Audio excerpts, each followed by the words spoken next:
कैसर park के बाहर जहाँ कुछ तांगे वाले खड़े रहते हैं, वो चौक पर बिजली के एक खंबे के साथ खामोश खड़ा था और दिल ही दिल में सोच रहा था, कोई वीरानी सी वीरानी है। यही पार्क जो सिर्फ 2 वर्ष पहले इतनी रौनक से भरपूर जगह थी, अब उजड़ी उजड़ी दिखाई देती थी। जहाँ पहले औरत और मर्द सुंदर, आकर्षक फैशन के लिबासों से चलते फिरते थे, वहाँ अब बेहद मैले कुचैले कपड़ों में लोग इधर उधर बेमकसद घूम रहे थे। बाजार में काफ़ी भीड़ थी, मगर उसमें वो रंग नहीं था जो एक मेले ठेले का हुआ करता था। आसपास की सीमेंट की बनी हुई बिल्डिंगें अपना रूप खो चुकी थीं। झाड़ मुंह फाड़ एक दूसरे की तरफ फटी फटी आंखों से देख रही थीं, जैसे बेवा औरतें। वो हैरान था कि वो रंग कहाँ गया, वो सिंदूर कहाँ उड़ गया, वे सुर कहाँ गायब हो गए जो उसने कभी यहाँ देखे और सुने थे। अधिक समय की बात नहीं, वो कल ही तो 2 वर्ष भी कोई समय होता है, यहाँ आया था। कलकत्ते से जब उसे यहाँ की एक फर्म ने अच्छी तनख्वाह पर बुलाया था, तो उसने कैसर पार्क में कितनी कोशिश की थी कि उसे किराए पर एक कमरा ही मिल जाए, मगर वो नाकाम रहा, हजार फरमाइशों के बावजूद। मगर अब उसने देखा कि जिस कुंजड़े जुलाहे मोची की तबीयत चाहती थी, फ्लैटों और कमरों पर अपना कब्जा जमा रहा था। जहाँ किसी शानदार फिल्म कंपनी का दफ्तर होता था, वहाँ चूल्हे सुलग रहे थे। जहाँ शहर की बड़ी बड़ी रंगीन हस्तियाँ जमा होती थीं, वहाँ धोबी मैले कुचैले कपड़े धो रहे थे। 2 वर्ष में इतना बड़ा इंकलाब! वो हैरान था, लेकिन उसको इस इंकलाब की पृष्ठभूमि मालूम थी। अखबारों के जरिए और उन दोस्तों जो शहर में मौजूद थे से उसे सब पता चल चुका था कि यहाँ कैसा तूफान आया था। मगर वो सोचता था कि ये कोई अजीबोगरीब तूफान आया था जो इमारतों का रंग रूप भी चूस कर ले गया। इंसानों ने इंसान कत्ल किए, औरतों की बेइज्जती की, लेकिन इमारतों की खुश्क लकड़ियों और उनकी ईंटों से भी वही सलूक किया। उसने सुना था कि उस तूफान में औरतों को नंगा किया गया था, उनकी छातियां काटी गई थीं। यहाँ उसके आसपास जो कुछ था, सब नंगा और जीवन रहित था। वो बिजली के खंभे के साथ लगा अपने एक दोस्त का इंतजार कर रहा था, जिसकी मदद से वो अपनी रिहाइश का बंदोबस्त करना चाहता था। उस दोस्त ने उससे कहा था कि तुम कैसर पार्क के पास जहां तांगे खड़े रहा करते हैं, मेरा इंतजार करना। 2 वर्ष हुए जब वो नौकरी के सिलसिले में यहाँ आया था, तो यहाँ तांगों का अड्डा बहुत मशहूर जगह थी। सबसे उम्दा, सबसे बांके तांगे यहाँ खड़े रहते थे, क्योंकि यहाँ से अय्याशी का हर सामान मुहैया हो जाता था। अच्छे से अच्छा रेस्टोरेंट और होटल करीब था, बेहतरीन चाय, बेहतरीन खाना और अन्य चीज़ें भी। शहर के जितने बड़े दलाल थे, वे यहीं से मिलते थे, इसलिए कि कैशर पार्क में बड़ी बड़ी कंपनियों के कारण रुपया और शराब पानी की तरह बहते थे। उसको याद आया कि 2 वर्ष पहले उसने अपने दोस्त के साथ बड़े ऐश किए थे। अच्छी से अच्छी लड़की हर रात उसकी बगल में होती थी। स्कॉच जंग के कारण दुर्लभ थी, मगर 1 मिनट में दर्जनों बोतलें मुहैया हो जाती थीं। तांगे अब भी खड़े थे, मगर उन पर वे कलगियां, वे फुंदने, वो पीतल की पॉलिश किए हुए साजो सामान की चमक नहीं थी। यह भी शायद दूसरी चीजों के साथ उड़ गई। उसने घड़ी में वक्त देखा। 5 बज चुके थे, फरवरी के दिन थे, शाम के साए छाने लगे थे। उसने दिल ही दिल में अपने दोस्त की लानत मलानत की और दाएं हाथ के वीरान होटल में मोरी के पानी से बनाई हुई चाय पीने के लिए जाने ही वाला था कि किसी ने उसे हौले से पुकारा। उसने ख्याल किया कि शायद उसका दोस्त आ गया, मगर जब उसने मुड़कर देखा तो एक अजनबी था, आम शक्लो सूरत का, लट्ठे की नई सलवार में, जिसमें अब और ज़्यादा शिकनों की गुंजाइश नहीं थी। नीली पॉपलीन की कमीज जो लॉन्ड्री में जाने के लिए बेताब थी, उसने पूछा, क्यों भाई, तुमने मुझे बुलाया? उसने हौले से जवाब दिया, जी हाँ। उसने ख्याल किया मुहाजिर भीख मांगना चाहता है। क्या मांगते हो? उसने उसी लहजे में जवाब दिया, जी कुछ नहीं। फिर करीब आकर कहा, कुछ चाहिए आपको? क्या? कोई लड़की वड़की? ये कहकर वो पीछे हट गया। उसके सीने में एक तीर सा लगा। देखो, इस जमाने में भी ये लोगों की जिनसी भावनाएं टटोलता फिरता है और फिर इंसानियत के मुत्तलिक ऊपर तले उसके दिमाग में बड़े साहसपूर्ण ख्यालात आते। इन्हीं ख्यालात के प्रभाव से उसने पूछा, कहाँ है? उसका ढंग दलाल के लिए आशाजनक नहीं था। चंद कदम उठाते हुए उसने कहा, जी नहीं, आपको जरूरत मालूम नहीं होती। उसने उसको रोका, ये तुमने किस तरह जाना? इंसान को हर वक्त इस चीज की जरूरत होती है जो तुम मुझे मुहैया कर सकते हो, पर सूली पर भी, जलती चिता में भी। वो फिलॉसफर बनने ही वाला था कि रुक गया। देखो, अगर कहीं पास ही है तो मैं चलने के लिए तैयार हूं। मैंने यहाँ एक दोस्त को वक्त दे रखा है। दलाल करीब आ गया। पास ही, बिल्कुल पास। कहाँ? उस सामने वाली बिल्डिंग में। उसने सामने वाली बिल्डिंग को देखा।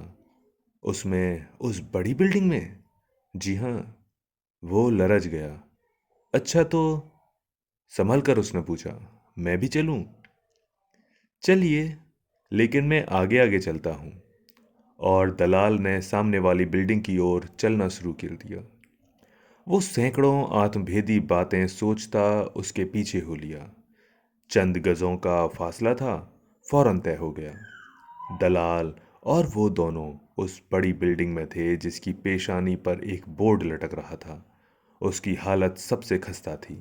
जगह जगह उखड़ी हुई ईंटों, कटे हुए पानी के नलों और कूड़े करकट के ढेर थे। अब शाम गहरी हो गई थी।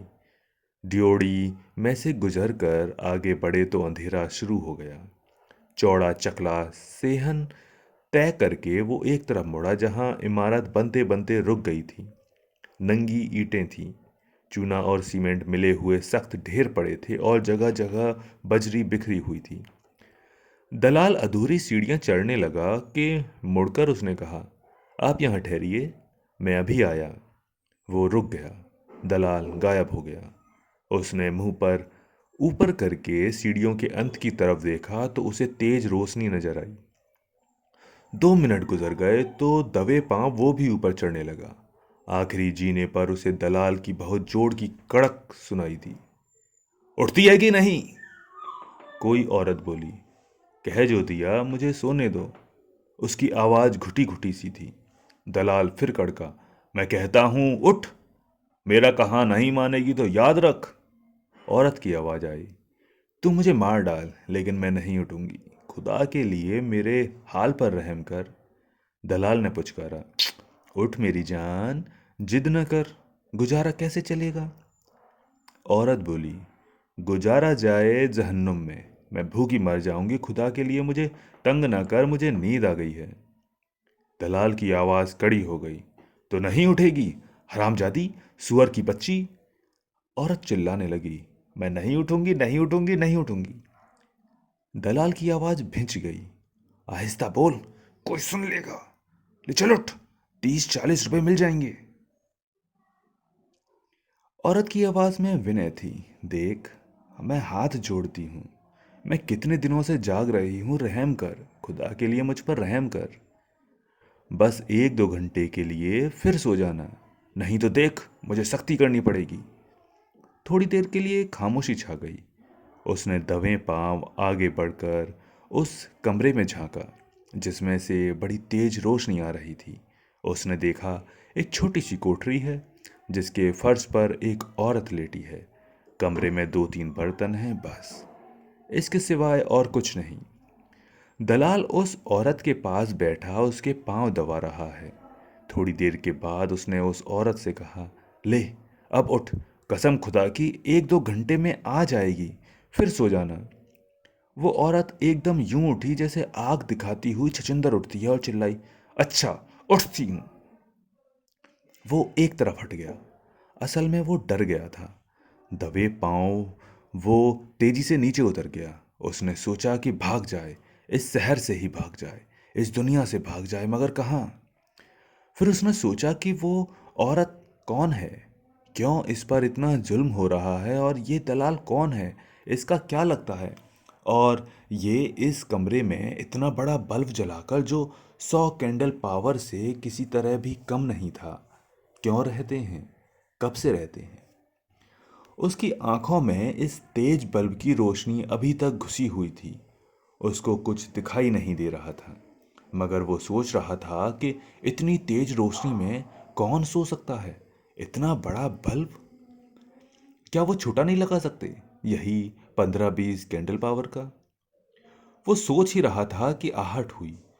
उसने देखा कि दो साए उसके पास खड़े हैं। एक ने, जो दलाल का था, उसने कहा, देख लीजिए। उसने कहा, देख लिया है, ठीक है ना। ठीक है, 40 रुपये होंगे। ठीक है, दे दीजिए। वो अब सोचने समझने के काबिल नहीं रहा था। जेब में उसने कुछ हाथ डाला और कुछ नोट निकालकर दवाल दलाल के हवाले कर दिए। देख लो, कितने हैं। नोटों की खड़खड़ाहट सुनाई दी। दलाल ने कहा, 50 हैं। उसने कहा, 50 ही रखो। साहब, सलाम। उसके जी में आया कि एक बहुत बड़ा पत्थर उठाकर उसको दे मारे। दलाल बोला, तो ले जाइए, लेकिन देखिए, तंग न कीजिएगा, और फिर 1-2 घंटे के बाद छोड़ जाइएगा। बेहतर। उसने बड़ी बिल्डिंग से बाहर निकलना शुरू किया, जिसकी परेशानी पर वो कई बार एक बहुत बड़ा बोर्ड पड़ चुका था। बाहर तांगा खड़ा था। वो आगे बढ़ गया और औरत पीछे। दलाल ने एक बार फिर सलाम किया, और एक बार फिर उसके दिल में ये ख्वाहिश पैदा हुई कि वो एक बड़ा पत्थर उठाकर उसके सिर पर दे मारे। तांगा चल पड़ा। वो उसे पास ही एक वीरान से होटल में ले गया। दिमाग को यथासंभव उस परेशानी से जो उसे पहुंचा चुकी थी निकाल कर उसने उससे औरत की तरफ देखा, जो सिर से पैर तक उजाड़ थी। उसके पपोटे सूजे हुए थे, आंखें झुकी हुई थीं। उसका ऊपर का धड़ भी सारे का सारा झुका हुआ था, जैसे वो एक ऐसी इमारत है जो पल भर में गिर जाएगी। वो उससे मुखातिब हुआ, जरा गर्दन तो ऊंची कीजिए। वो जोर से चूंकी। क्या? कुछ नहीं, मैंने सिर्फ इतना कहा था कि कोई बात तो कीजिए। उसकी आंखें सुर्ख बूटी हो रही थीं, जैसे उनमें मिर्चें डाली गई हों। वो खामोश रही। आपका नाम? कुछ भी नहीं। उसके लहजे में तेजाब की सी तेजी थी। आप कहाँ की रहने वाली हैं? जहाँ की भी तुम समझ लो। आप इतना रूखा क्यों बोलती हैं? औरत अब करीब करीब जाग पड़ी और उसकी तरफ लाल बूटी आंखों में देख कर कहने लगी, तुम अपना काम करो, मुझे जाना है। उसने पूछा, कहाँ? औरत ने बड़ी रूखी लापरवाही से जवाब दिया, जहां से मुझे लाए हो। आप चली जाइए। तुम अपना काम करो ना, मुझे तंग क्यों करते हो। अपने लहजे में दिल का सारा दर्द भरकर उसने कहा, मैं तुम्हें तंग नहीं करता, मुझे तुमसे हमदर्दी है। वो झल्ला गई, मुझे नहीं चाहिए कोई हमदर्दी। फिर करीब करीब चीख पड़ी, तुम अपना काम करो और मुझे जाने दो।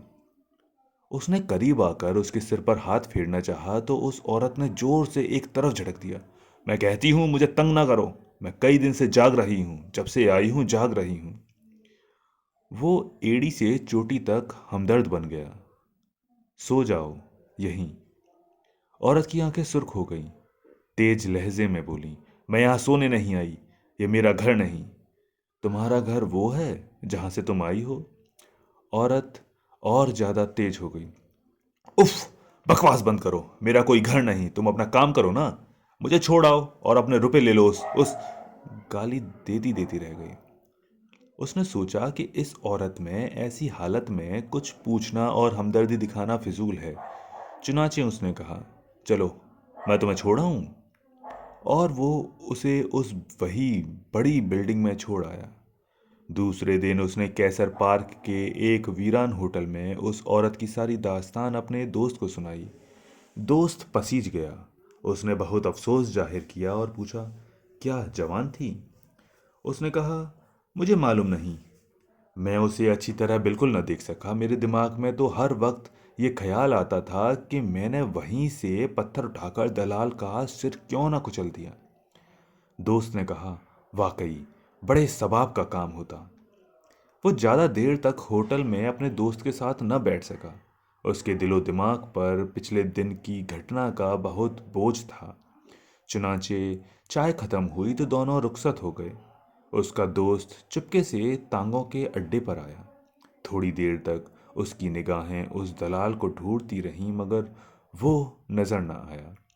6 बज चुके थे। बड़ी बिल्डिंग सामने थी, चंद गजों के फासले पर। वो उस तरफ चल दिया और उसमें दाखिल हो गया। लोग अंदर आ जा रहे थे, मगर वो बड़े इत्मीनान से उस स्थान पर पहुंच गया। काफी अंधेरा था, मगर जब वो उन सीढ़ियों के पास पहुंचा तो उसे रोशनी दिखाई दी। उसने ऊपर देखा और दबे पांव ऊपर चढ़ने लगा। कुछ देर वो आखिरी जीने पर खामोश खड़ा रहा।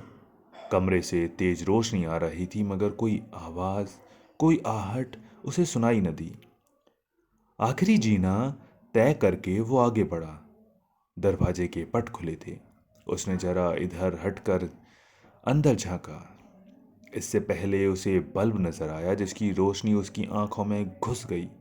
वो एकदम से परे हट गया ताकि थोड़ी देर अंधेरे की तरफ मुंह करके अपनी आंखों से चकाचौंध निकाल सके।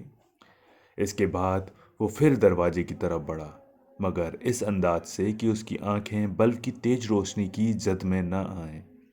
उसने अंदर झांका। फर्श का जो हिस्सा उसे नजर आया, उस पर एक औरत चटाई पर लेटी थी। उसने उसे गौर से देखा। सो रही थी। मुंह पर दुपट्टा था।